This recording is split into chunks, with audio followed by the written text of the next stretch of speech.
Ой, падарыңа нәлеті, қай жерде тұрсың? Қара түнде қара тастың үстінде тұрған құмырсқа ұқсап. А? Міне, көрдім. Тұқымың өсір болды, төрде отыр қазір. Тастың болып тұршы қазір барама. Давай. Бір нәрсе жаттап тұрсың ба? Жоқ, көрер ғой, үйді таппай жүр, күнде келіп жүрген жер. Жүрші барып.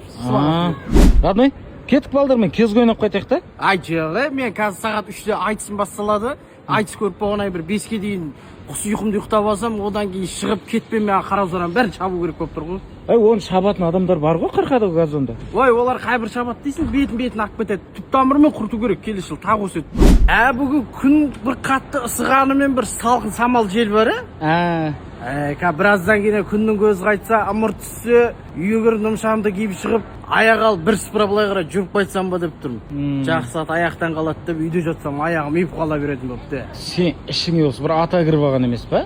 Менің ішіме ма? Көкіме ше. Көкі бір білем бір айтады кезілдірей. Жүр үйге кір. Көк шай қайнат, банкіге кеп қоғым, салқындаған шығар ішіп.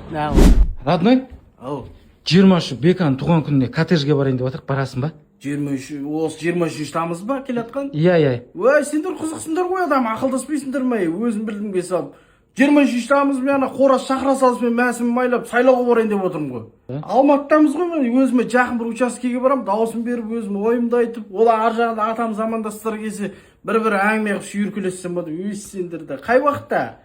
Кешке ғой коттеджде. Кешке ма? Онда сендер бүйтіндер күндіз менімен бірге сайлауға барасыңдар. Одан кешке бірге барамыз, үлкен кісілер бола ма? Беканың көкелері, мамашкілері өзінде болады. Үлкен кісілер болса жақсы бол, солармен әңгіме қылып, сендермен әңгімем жараспайды ғой менің. Болды көке, болды Родной, Бекаға айтамын ғой онда, Айттыңдар.